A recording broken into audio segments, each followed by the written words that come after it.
Recently Bharat के union health ministry के national family health survey के डेटा के हिसाब से इंडिया की टोटल फर्टिलिटी रेट में एक गिरावट आई है, जो कि 2015-16 में 2.2 से 2021 में गिरकर 2 चिल्ड्रन पर वुमेन तक आ चुकी है, जिसको बिलो रिप्लेसमेंट लेवल बताया जा रहा है। पर इस रिप्लेसमेंट लेवल का क्या मतलब है?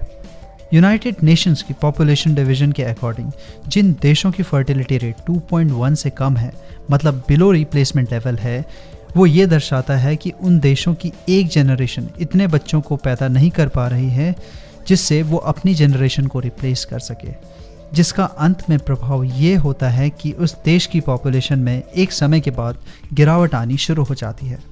नेशनल फैमिली हेल्थ सर्वे की 2019-20 के डेटा के हिसाब से भारत के शहरी क्षेत्रों की फर्टिलिटी रेट 1.6 और ग्रामीण क्षेत्रों की फर्टिलिटी रेट 2.6 चिल्ड्रन पर वुमेन आ गई है।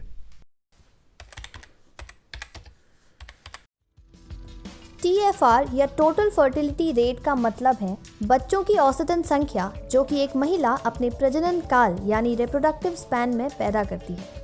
महिलाओं के लिए ये रिप्रोडक्टिव स्पैन 15 से 49 साल की उम्र तक होता है।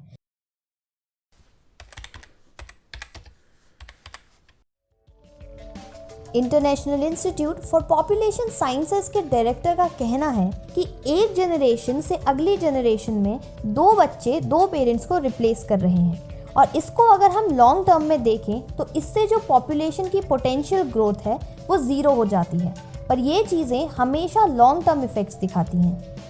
वर्ल्ड के टॉप पब्लिक हेल्थ एक्सपर्ट्स का कहना है कि TFR के 2 होने से देश के डेवलपमेंट में आने वाले चैलेंजेस कम होते हैं और सरकार को एक अच्छा मौका मिलता है जिसमें वो अपने पब्लिक हेल्थ और एजुकेशन सेक्टर में लगने वाले पैसे को और अच्छे से प्लान करके इन्वेस्ट कर सके। पर 2 पॉइंट का TFR और लॉन्ग टर्म में पॉपुलेशन स्टेबलाइज होने का मतलब ये नहीं कि हम दुनिया की सबसे बड़ी आबादी वाला देश बनने से बच जाएंगे।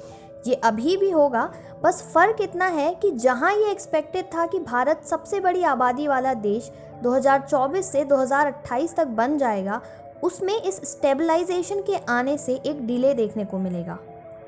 इसी के साथ साथ भारत की अगले 2 से 3 दशकों की यंगर पॉपुलेशन प्रोफाइल हमें बताती है इससे देश को आर्थिक रूप में तेज़ी से बढ़ने की अपॉर्चुनिटी मिलेगी। साथ ही साथ देश को इस चीज़ पर भी ध्यान देना होगा कि जैसे जैसे पॉपुलेशन स्टेबलाइज होगी वैसे वैसे नेचुरल रिसोर्सेज का यूज़ भी स्टेबलाइज होगा, जिसके बाद हम ये नहीं कह सकते कि देश की बढ़ती आबादी की वजह से इन रिसोर्सेज पर दबाव पड़ रहा है। तो अब जब हम पॉपुलेशन को स्टेबलाइज कर रहे हैं, हमारे लिए ये इन्वायरमेंट पर ध्यान देने का भी एक अच्छा मौका है।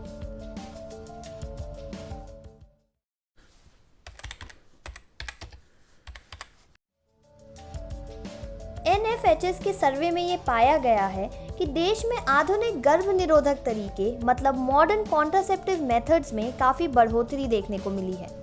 देश में जहां 2015 से 2016 में इनका इस्तेमाल 47.8% होता था, वहीं 2019 से 2021 में वो बढ़कर 56.5% हो चुका है। 2017 में आए इंजेक्टेबल कॉन्ट्रासेप्टिव्स का इस्तेमाल आज भी देश में सिर्फ 0.6% ही हो रहा है। पर ध्यान देने वाली बात ये भी है कि देश में फीमेल स्टरलाइजेशन 36% से बढ़कर 38% हो गया है, जिसका मतलब है कि आज भी देश में फैमिली प्लानिंग का पूरा भार महिलाओं के सर पर ही डाला जा रहा है।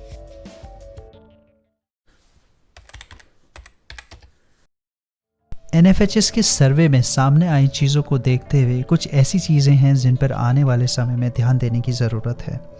सरकार को पॉपुलेशन और फैमिली प्लानिंग अवेयरनेस पर काम करना चाहिए ताकि ज़्यादा से ज़्यादा लोगों को बढ़ती आबादी के फ़ायदे और नुकसान दोनों का पता हो। सरकार को फैमिली प्लानिंग में मर्दों के पार्टिसिपेशन को लेकर भी अवेयरनेस पर ध्यान देना चाहिए ताकि सारा भार महिलाओं पर ना रहे। भारत को इस वक्त अपने पब्लिक हेल्थ सेक्टर में ज़्यादा से ज़्यादा इन्वेस्ट करना चाहिए। हमारा देश इस वक्त अपने GDP का सिर्फ 1.3% हेल्थ सेक्टर को देता है, जिसमें से पूरे हेल्थ बजट का सिर्फ 4% ही फैमिली प्लानिंग बजट है और उसमें से सिर्फ 1.5% खर्च होता है बर्थ स्पेसिंग मेथड पर। देश को इस वक्त ह्यूमन कैपिटल और एजुकेशन पर भी भारी खर्च करने की ज़रूरत है ताकि फ्यूचर में एक प्रोडक्टिव पॉपुलेशन भारत के नेशनल और ग्लोबल अकॉम्प्लिशमेंट का हिस्सा बने।